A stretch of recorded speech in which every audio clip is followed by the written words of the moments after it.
नमस्कार साथियों, डिक्टेशन अच्छा लगे चैनल को सब्सक्राइब, लाइक एवं शेयर जरूर करें। कॉलेजियम पराग 1, 2, 3 स्टार्ट। कानून एवं कार्मिक मंत्रालय से जुड़ी संसदीय समिति ने उच्च न्यायालयों में न्यायाधीशों की नियुक्ति में देरी पर चिंता जताते हुए यह जो कहा कि कॉलेजियम पर जारी गतिरोध को दूर करने के लिए न्यायपालिका के साथ कार्यपालिका को सक्रिय होना चाहिए, उस पर दोनों को ही ध्यान देने की आवश्यकता है। इस समिति ने इस संदर्भ में यह सही सुझाव दिया कि कार्यपालिका और न्यायपालिका को इस मामले में लीक से हटकर सोचने की ज़रूरत है। यह तभी संभव है जब दोनों पक्षों में इस विषय पर संवाद की प्रक्रिया प्रारंभ होगी। विडंबना यह है कि संवाद के बजाय वाद विवाद हो रहा है। एक ओर जहां सरकार कॉलेजियम व्यवस्था पर सवाल उठा रही है, वहीं सुप्रीम कोर्ट उसे न केवल उपर्युक्त बताने में लगा हुआ है, बल्कि यह भी चाह रहा है कि उसे लेकर किसी तरह के प्रश्न न किए जाए। यह स्वीकार नहीं हो सकता और सुप्रीम कोर्ट के यह कहने के बाद भी नहीं हो सकता कि कॉलेजियम अब एक कानून है और सभी को उसका सम्मान करना होगा। भले ही कॉलेजियम का निर्माण सुप्रीम कोर्ट ने किया हो, लेकिन इसका यह मतलब नहीं कि वह एक निरक्षीर व्यवस्था है और उसमें कहीं कोई विसंगति नहीं।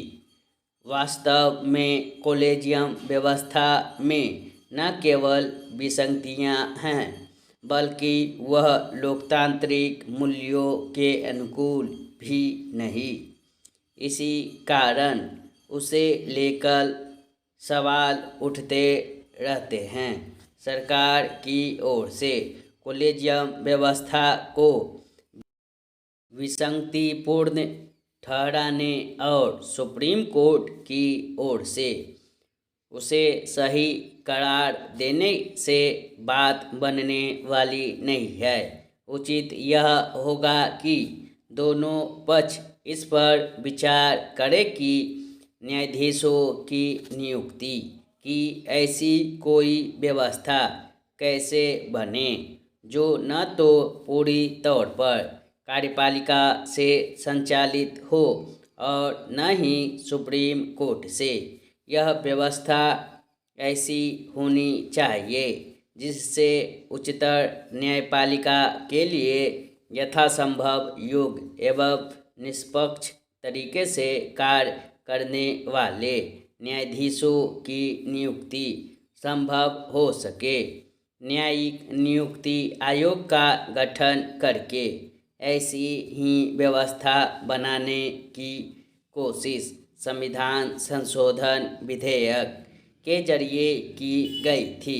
सुप्रीम कोर्ट ने इस विधेयक को असंवैधानिक करार दिया।